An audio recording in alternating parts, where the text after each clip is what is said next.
This is Pet Life Radio. Let's talk pets.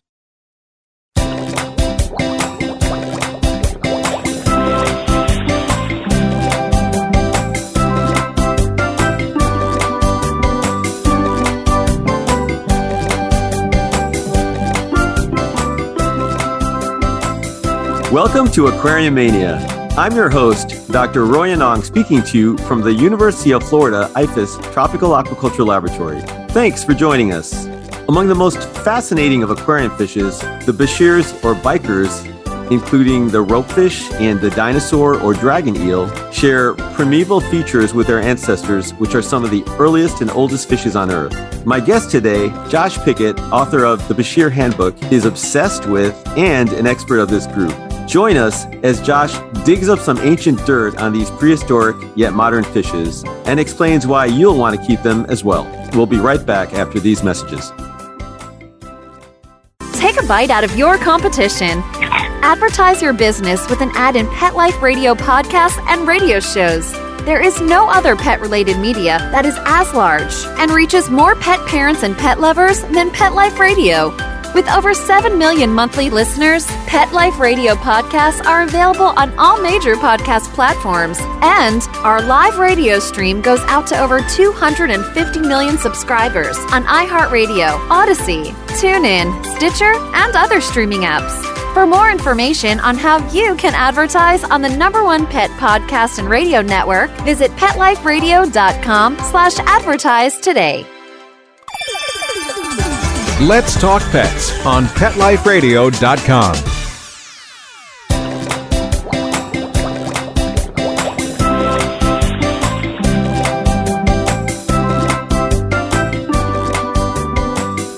Welcome back to Aquariumania on Pet Life Radio. My guest today is Josh Pickett, author of the Bichir Handbook. And we're going to go over that pronunciation a number of times before. Hey, Josh, thanks for joining us today. Hi, right, Roy.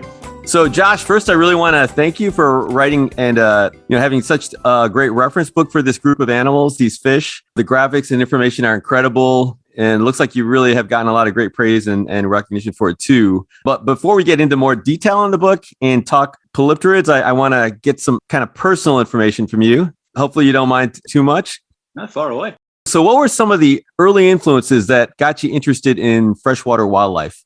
Oh, well, I grew up in a place called Salisbury Plain in Wiltshire in the UK. So I was surrounded by rivers, especially the River Avon. No matter where I moved through there, the Avon was always quite literally at my doorstep. So I was surrounded by rivers. I used to go out with a mesh net as well when I was a kid to go out and collect to see what I could find in there. Used to get all sorts of like little stone loaches, bullheads, dace, like little water boatman insects, sticklebacks. I found myself getting a little bit obsessed with what was in there because it was such a mystery to me. And then, of course, I was part of a club, a river walk club at school as well. So we go on all these river walks. It was mainly about birds. It was the RSPB Children's Club. And everyone was out looking up for the birds, but I was looking down in the river, just wanting to know what was in there all the time. So, yeah, it sort of became a bit of an obsession for me. And we used to get a fair bit of flooding as well every now and then there. And I remember one day we had quite a bad flood. And I remember walking to school one day and I saw a frog in a little puddle next to the road. And I thought, that's weird, but it fascinated me. So every time I walked past a puddle as a kid, I would always look in there to find out, is there any animals in there, any fish, and there never was after that. But it just, even the smallest little bodies of water, I was like, there could be all sorts in there. And I'm probably diverging a little bit now, but in Salisbury Plain as well, on a related note with puddles, they even have, I believe it's fairy shrimp. The only endemic population, I think, in England is on a place in Salisbury Plain in Bulford Camp. And the eggs will dry up. And then when the tank tracks, it's a military site, when the tank tracks come along, it fills up with water in the puddle and all the fairy shrimp end up hatching through there. So that's cool. A little bit of army and fairy together, I guess. So, yeah. So when did you get your very first fish and aquarium? And do you remember what the setup was and how old you were?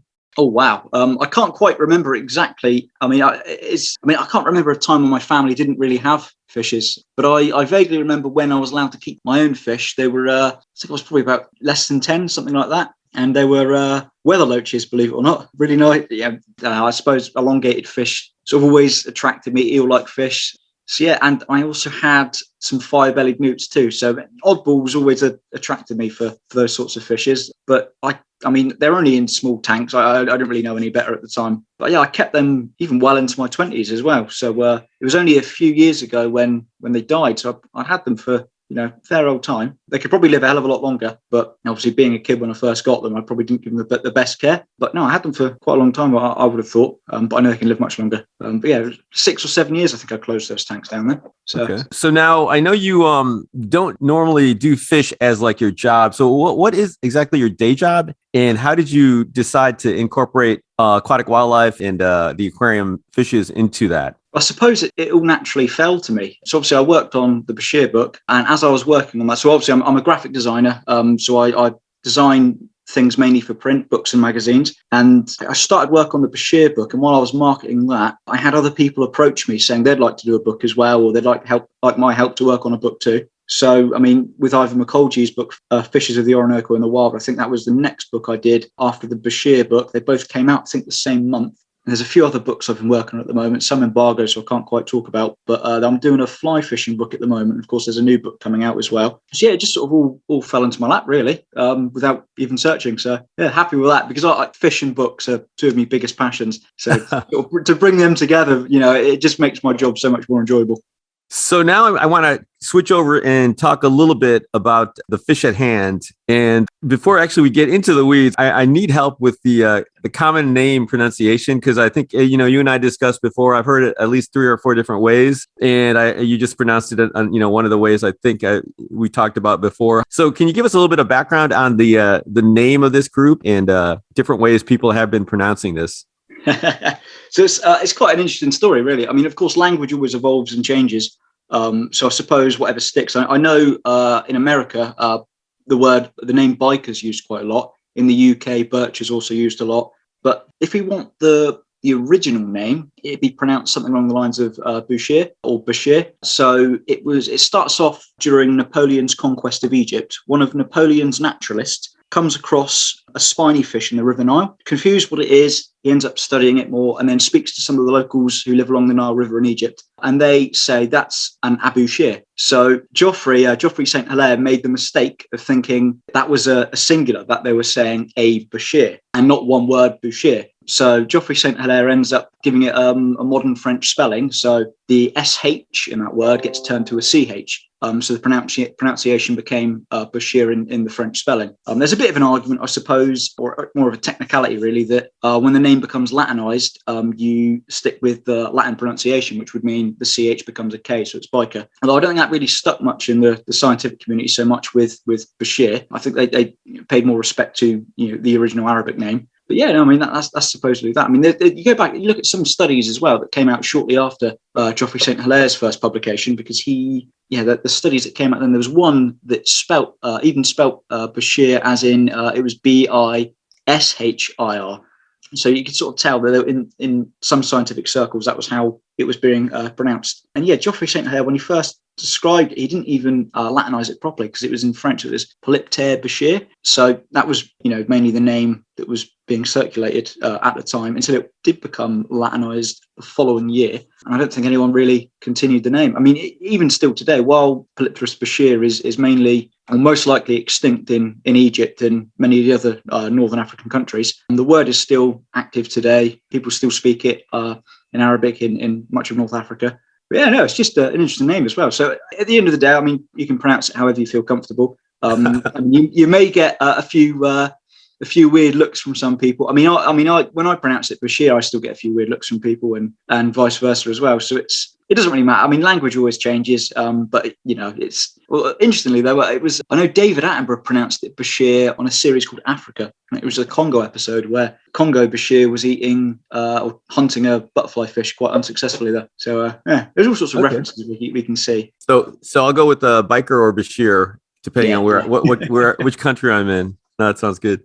It's the Bircher one that's weird, because I always think, where do they get the extra R from? So how did you first get involved with Bichir, and how many species do you have now? I know you mentioned when we talked earlier that you've got a number of these in your home. Oh, well, I have about 13 or 14 species. I've got every polypterus species at the moment. Every describe one, that is. So it's amazing. They can all go together, with the exception to the ropefish, because the ropefish, for some of the larger lower jaw species of Bichir, they're essentially just like a bit of a gristly worm. But provided the size differences are okay, they can all go together. But I got into them really. I was obsessed with dinosaurs as a kid. And already with the weather loaches, you could tell I had an affinity to serpentine fishes. So when I first saw them, it was love at first sight, really. So I think I saw them for sale on an online forum quite a few years ago, and I just obsessively Googled them to find out as much information as possible. And I as it turns out, Googling them, even still today, is not particularly a great idea. There's just so much misinformation that circles with them. Just take, for example, there's one species, Polypterus ansorgi, which is listed on quite a lot of websites at the moment as only reaching 11 inches maximum. But it is one of, if not the largest species of Bichir, being reported to over a metre long, with estimates to 40 inches in length. Oh, wow. Yep. So they can get rather large. And also, when you look for certain species online, you put in the scientific name or even the common name, for the most part, half of those images will not be the correct species. And a lot of the care sheets you see online are sort of umbrella fact sheets of all the species sort of lumped together. And there's all sorts of discrepancies there, even amongst the scientific community as well. With when it was Polypterus moklembembe, the smallest species that was, when it was Polypterus moklembembe, when that was described, no, it was Retropinus deloi, because they always get confused. When Retropinus was first described, to describe it, they used two of the type specimens were an undescribed Polypterus moklembembe. So, and that, of course, led to Frank Schaeffer's Aqualog Polypterus book, and it didn't have moklembembe listed yet, because obviously it wasn't described, but it had it listed, had the images under Retropinus. So that caused so much confusion amongst the scientific community. And it wasn't until Ralph Britz and Timo Moritz did a recent revision, which ended up clearing up a lot of the aquarium community knew which was which, but when it came to a recent study by... I'm going to ask you, since, we've been talking about these fish, this group of fish, we may have some listeners that have no idea what they even kind of generally look like. So maybe if you could do a real, brief description of just kind of in general what this group looks like, and then maybe explain a little bit about the fossil history, give us a little bit of a history and evolution lesson, why these are really interesting, and probably why we'll go into a little more anatomy and biology, but, just maybe a little starter there. Right. So Bichirs are these rather draconic, elongated ancient fishes. They've been around for, in the fossil record, about 150 million years, but estimates can place them back 390 or 384 million years ago, back during the Devonian period. I'll go into the fossil history in a second. But they breathe atmospheric air through two little holes in their head called spiracles, which I believe they're the only animal to breathe primarily air through their spiracles, whereas others, that tends not to be the only source of breathing. But they're just really, really interesting. They have armored ganoid scales. So that's another interesting thing about them. They can be quite aggressive to each other. They're opportunistic. They have rather large mouths. Sometimes they end up biting their tank mates, quite often by accident when they feed, due to how they feed with inertial suction. But when it comes to injuries as well, there's nothing to worry about. They have things called blastema cells, so regenerative cells like you find in Urodale amphibians.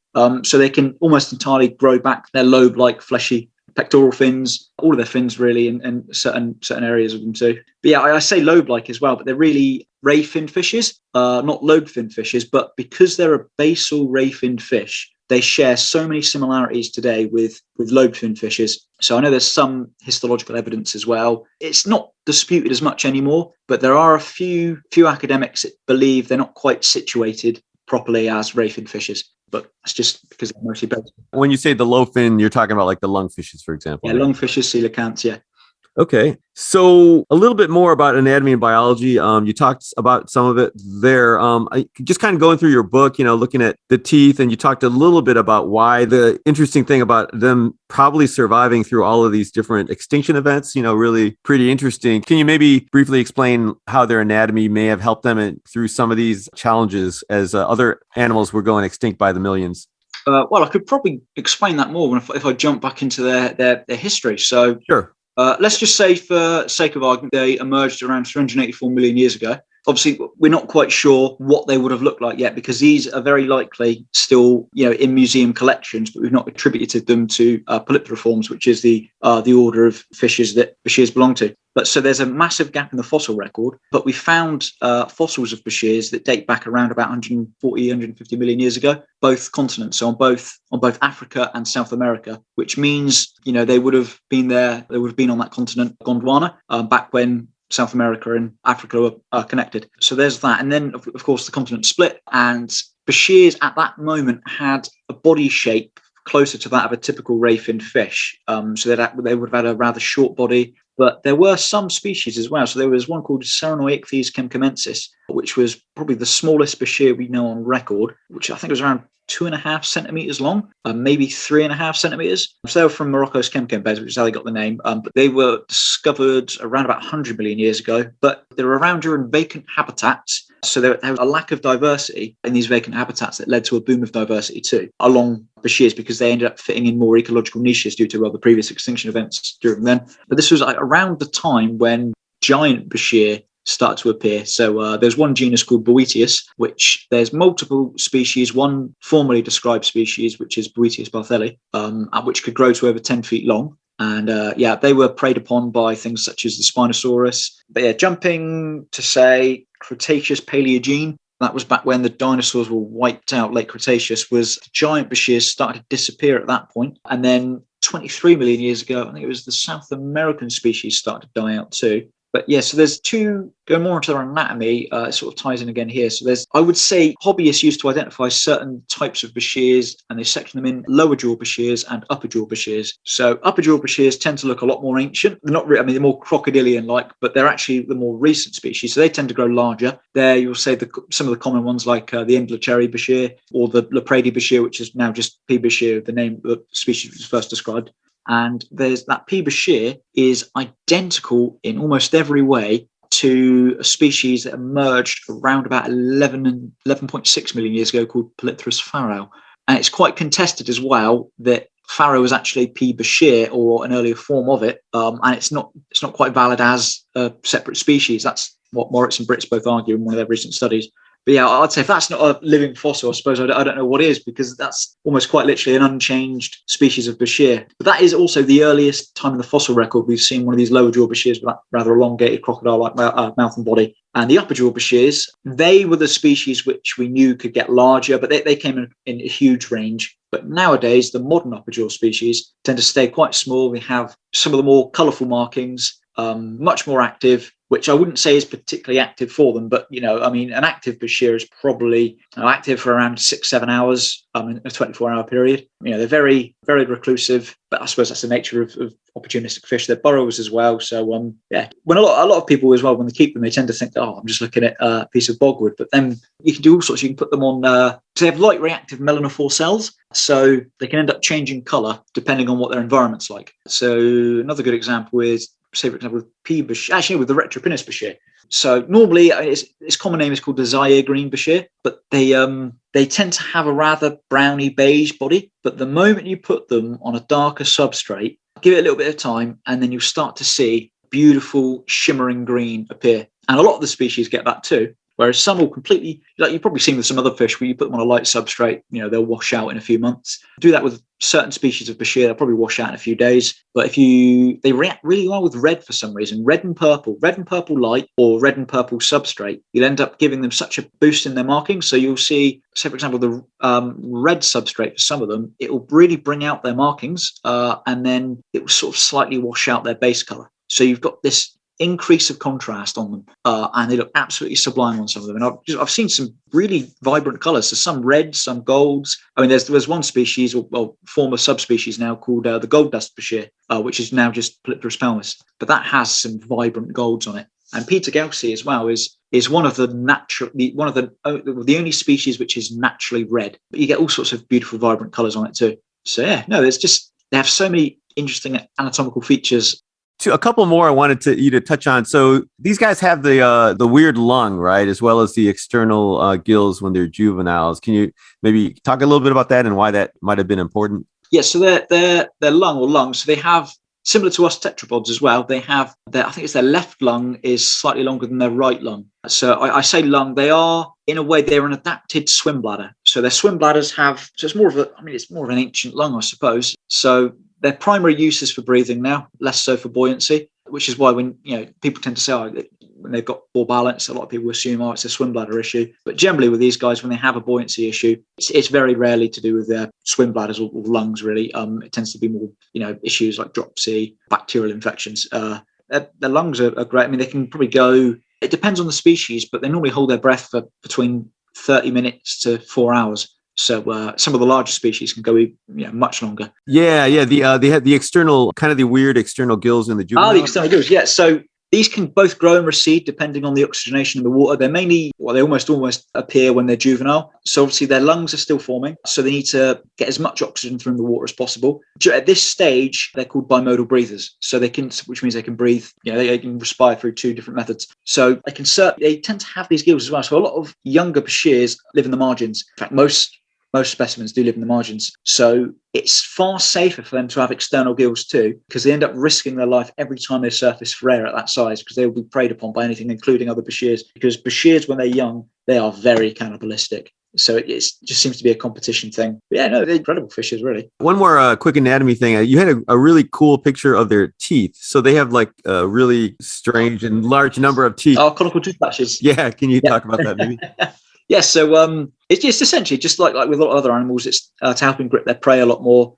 But it also has a weird side effect too, that a lot of people tend not to notice that much unless you're really closely observing it. So obviously they feed with inertial suction, a bit like, say, axolotls, catfish, aquatic frogs do. So they'll just inhale their food, and with a lot of those animals, they'll end up swallowing a substrate, mainly gravel or something like that, and get impacted or just buoyancy issues. With bichir, they also have paired gular plates. So I think they're the only fish to have paired gular plates as well, and that actually aids with advanced control of the mouth. So when you're watching a lot of these bichirs as well, when they feed, they suck in the food. If they suck in a bit of gravel as well, you can just watch them juggle it around, decide whether or not they should eat it. If not, they'll spit it out, and that tends to happen quite a lot with them, just due to how they feed. But you can see as well, they can sometimes get smaller particles as well. So, for example, sand or some detritus, which can get stuck in their conical tooth patches on the roof of their mouth. And of course, these tooth patches, it's hundreds upon hundreds of these fine teeth. And it's just essentially to aid with gripping prey. But of course, when they get a little bit of grit caught in there as well, you'll see them shake their head and try to get it out. So I suppose it's a weird side effect to prevent them from becoming impacted too much, eating too much substrate without intending to. So there's a few theories as well. They use some stones like gastroliths. I know there's been a few studies where, I'll probably have to look into this more, but I know there's been a couple of studies where detected stones in the stomach, not many, because I know they've got quite a short digestive tract, and they do eat, due to the nature of the mouths, they've quite broad heads. They tend to swallow prey items whole. Live ones, of course, they'll swallow whole. So quite often they'll probably need help to digest these. I know African arowana do in some instances as well. They'll swallow like a small stone if possible, because they have a gizzard too for that. So because they're not primarily filter feeders, what a lot of people think. But anyway, I'm diverging now. But it's just they could do all sorts really with the features. Fascinating, definitely. Well, you know what? Let's take a short break, and we'll talk a little bit more about these specific fish in the aquariums. So let's take a short break. We'll continue our discussion with my guest, Josh Pickett, author of the Bichir Handbook, after these messages from our sponsors. Molly, here's your dinner. Zeus, that's not your food. Don't let that happen to your precious cat. Elevate your cat's eating experience with the Cat Tree Tray. The Cat Tree Tray keeps your cat's food off the floor and conveniently located on the cat tree. It's the perfect way to eat. It's a beautiful wrought iron tray that easily attaches to your cat tree and keeps dogs and other critters out of your cat's dish. A must for multi-pet households. There's a 6-inch tray for large bowls and a 4-inch tray for smaller bowls. Purchase your Cat Tree Tray today. Go right now to cattreetray.com. That's cattreetray.com. CATTREETRAY.com. Let's talk pets Let's talk pets on Pet Life Radio. Pet Life Radio. PetLifeRadio.com.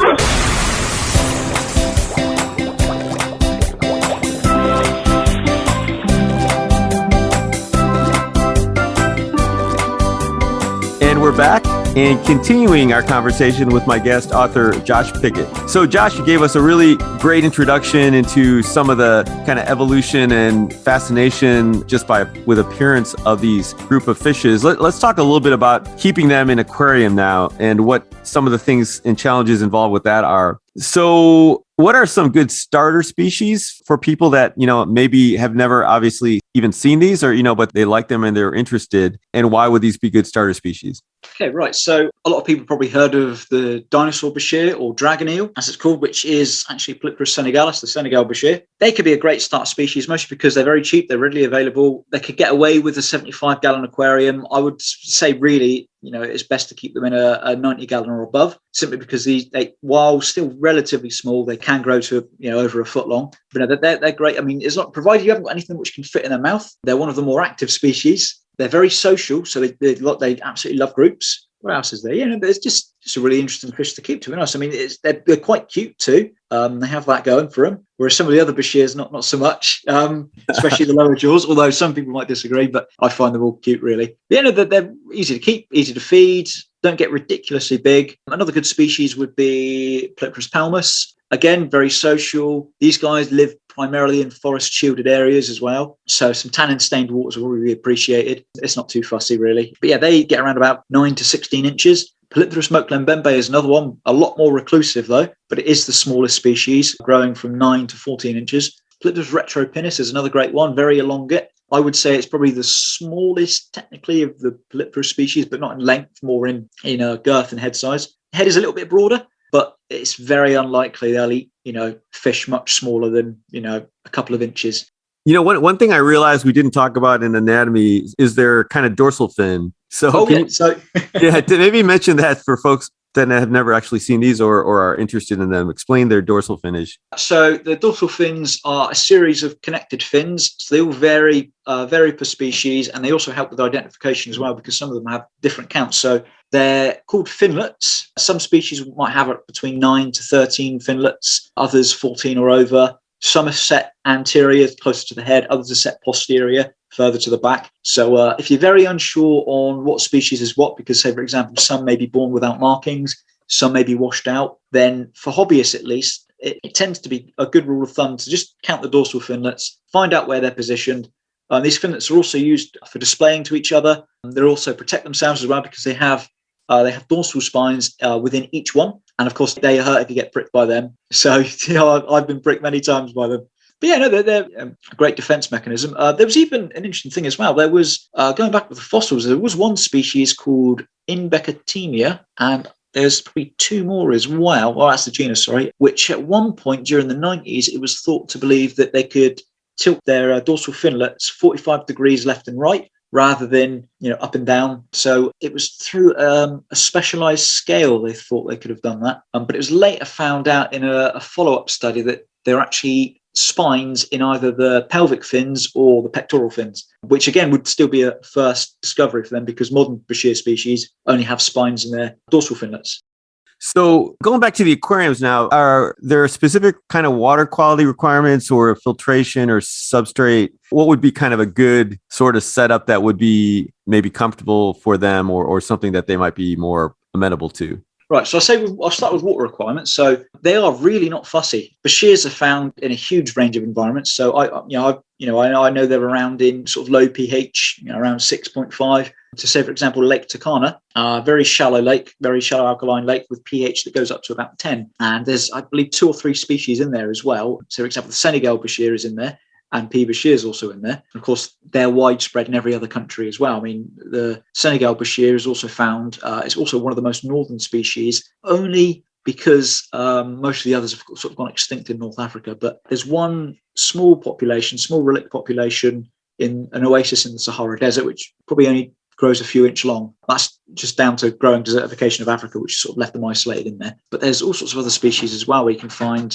them in large rivers, large crystal clear rivers, tannin-stained streams, a variety of, even in Lake Tanganyika, the second oldest lake, second deepest lake in the world. Yeah, huge huge range of environment. I mean, you can find some in shallow pools as well, especially during the rainy season. They'll probably hang out in there. They're fairly amphibious too as well. That's probably something to add. So they're not a true migratory fish as well, but some have been known to leave lakes, spill out into rivers, and then return back to those lakes. It's how a lot of fishers in Cameroon end up catching the bichirs. They end up setting up these things called Ngura traps. So these very tall traps that come out of the water. So when they know the bichirs are returning, so these traps are just completely made out of wood. So smaller bichirs can swim right through, and it just tends to be, some maybe around a foot longer or larger. They get trapped in them. And of course, because the traps are so tall, they come out of the surface of the water. The bichirs can still go up for air, so that their spines aren't getting caught in any nets.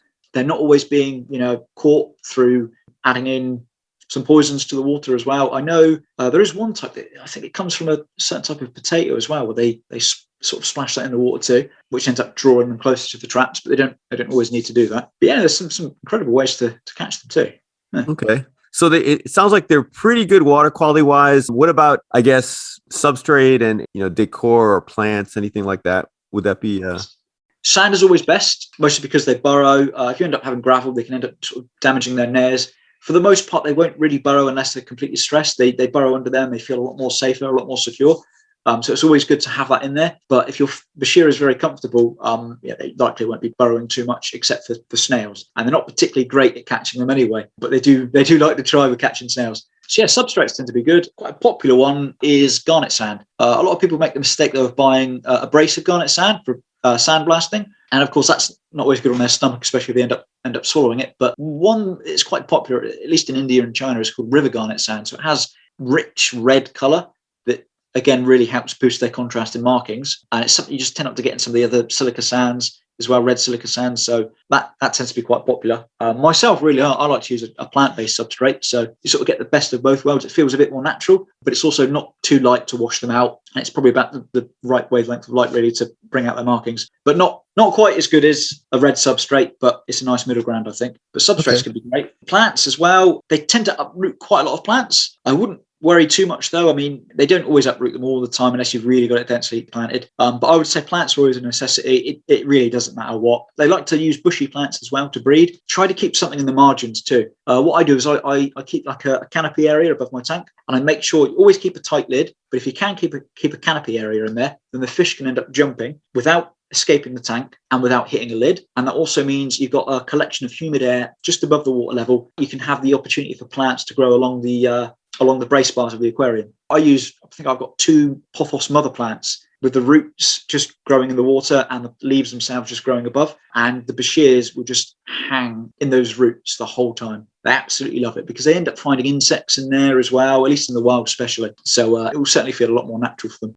That's right. You did mention, I think, in the book that they can escape pretty easily or readily. Oh, yeah. But don't worry too much if they do jump out, as long as you're very vigilant in catching them, because provided they stay damp, they can survive indefinitely out of the water. There was even Professor Emily Standen as well from the University of Ottawa who ended up raising them on land for many, many months as well. And it was incredible how they adapted to that. They ended up lifting their pectoral fins up higher for each step on the ones that were raised on land. So this another amazing feature as well called bone plasticity. And another later study she did as well sort of showed how they prevented their gills from collapsing as well, just by adapting to that. And that's not even just that's just one generation. It's no breeding at all. So yeah, and I just thought that was incredible. Yeah, that is definitely. So what about nutrition? What are you feeding yours, or what's kind of recommended?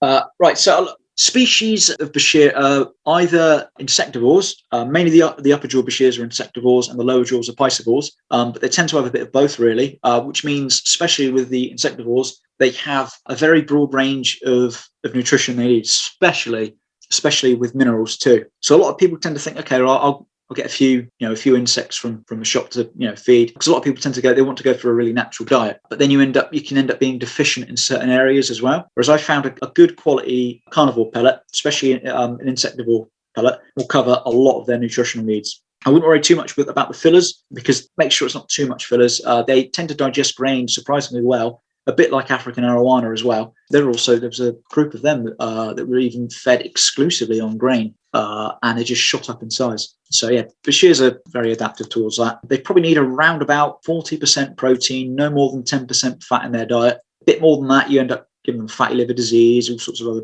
health issues can come to that. But yeah, they also, a lot of people tend to think that, they're a predatory fish. I'll feed them something like beef heart or chicken, which is probably something I'd like to talk to you about as well, given your background too, is I know bichirs lack a special type of collagenase enzyme, which helps them break down the collagen bonds in these types of food. But in place of that, they have chitinase enzyme. Okay. For the insects, the insects. Yeah. Some people tend to make the argument that, they tend to find, prey items like in the wild, small birds, rodents. But again, it's never really good for it in the long run. I mean, they're highly opportunistic fishes. And another interesting thing about them as well, which you need to look out for, is they're stomach packers. So they will quite literally binge as much as possible. They tend to know when to stop, but they don't know when the next meal's coming. So if you're feeding almost every other day, quite large quantities, they will just continue to eat, and they end up getting very fatty. I mean, I've seen some bichirs with super high shoulders, a bit like some of the carp you get down here at fisheries. Yeah, right. Very, very, very fatty. I mean, they're serpentine fishes. They need to be quite elongate, very slim, not thin though. But yeah, you just need to sort of be careful. I mean, I tend to feed, normally with most fishes, I'll feed what they can eat in about 3 minutes. Anything that's left in there, I'll remove. Bichirs are a little bit slower. I'll tend to feed what they can eat in about 10 minutes. Any more than that, I'll take out the food before it spoils. So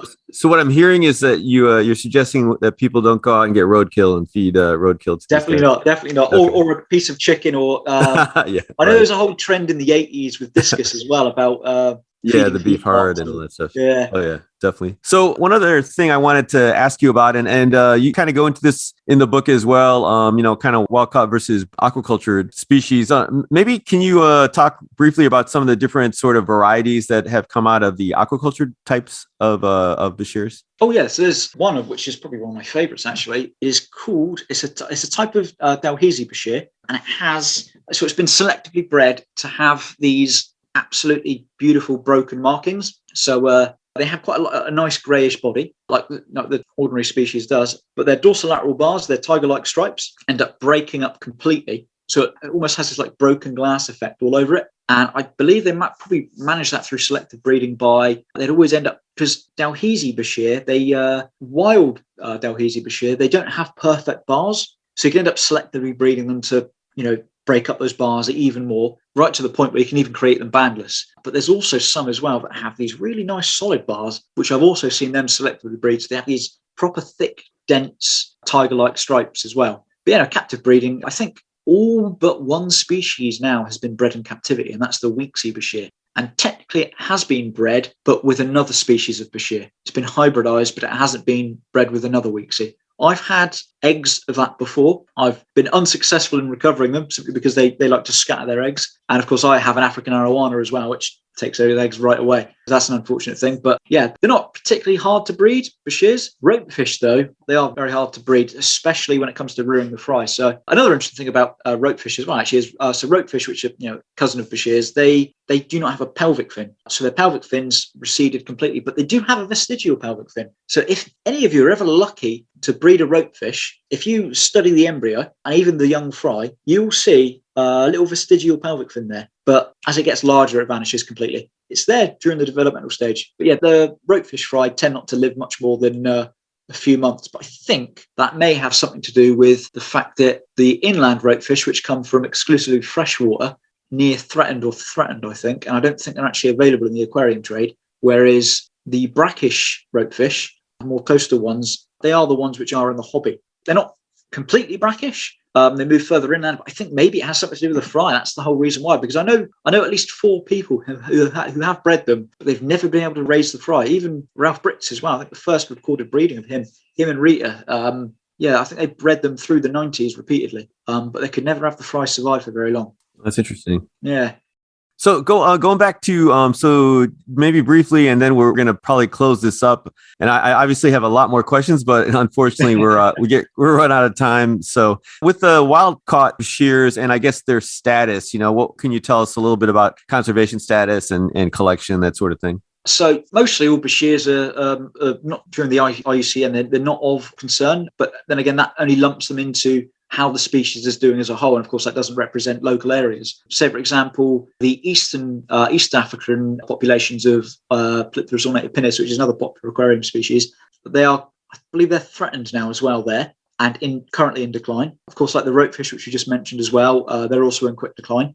And of course, that's mainly due to palm oil plantations, growing towns and villages around them, habitats being destroyed. Thankfully, a lot of the wild caught species, though, don't really come from these areas either. And a lot of the fishes there, again, when it comes to some of the poorer areas, conservation isn't really a priority for them, mostly because it's an old concept for a few people over there as well. But of course, conservation is just as much about people as it is fish. And of course, there's a great incentive there as well. So with P. bichir, especially in Cameroon as well, one type of P. bichir there, they collect it and it can sell for, even over here, for hundreds. So of course, one of them tends to be, a few of them tend to be enough to feed a village. So they have this incentive to make sure these areas are they're not taken too much. I remember I spoke to one fisher there called Gondwana, and he always catches large ones. I've seen some pictures he sent me of some over 1 meter long. I think absolutely incredible. Not many people think bichirs can get that large, but some of them can do. And he says, I'll just put these ones back. He always leaves the smallest ones in there and always respects the largest ones and just tends to take ones of intermediate sizes.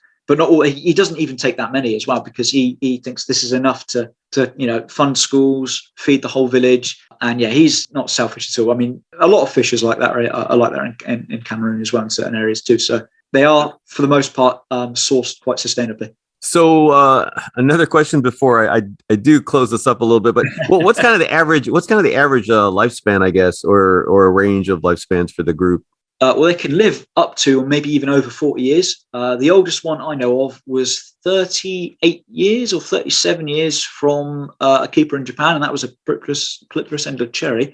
So wow. I mean, most people, thankfully, they haven't really been in the trade that long. It's probably been about 40, 50 years, if that, really. And some of the other species have only appeared in the trade the last 10 years. So people are only keeping them, we're going to be seeing a lot more older bichirs, I think, in the future, especially because husbandry is now starting to get better. A lot of people didn't really know much about them, including scientists who studied them themselves. They were very unfamiliar with a lot of them. So now people are taking care of them better. We'll be seeing much long-lived ones, I would assume. And even the oldest one, which I've seen, which is 37 or 38 years old, didn't look particularly old. And I know you can tell as well with some of them. You can't estimate an exact age, but you can tell, roughly if it's young, mature, or very matured. Is with rayfin fishes, especially with bichirs as well, is you have like branching on the fin rays, so you get little forked tips, and the more branching there is, you sort of tend to get a general idea of not the age, but whereabouts roughly it is in its life. Is it a very old specimen, or is it still matured or still young? And I think that was also how they worked out that extinct species, which is 2.5 centimeters long, Cerenomyces kemkamensis, was an adult specimen because it was very well preserved and you could see branching in the fin rays. So they knew it was a matured specimen.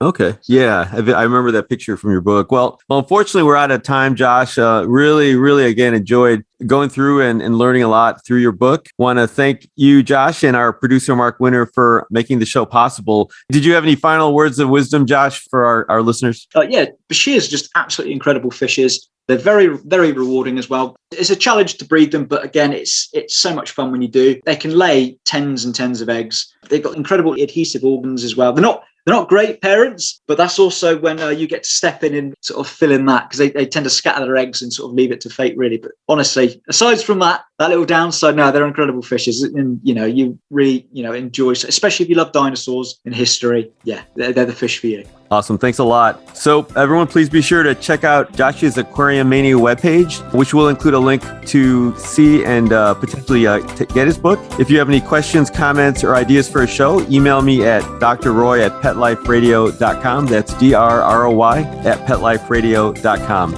Until next time, please visit your local aquarium stores, keep your tanks clean and your fish healthy, and definitely be sure to check out Josh's The Bichir Handbook.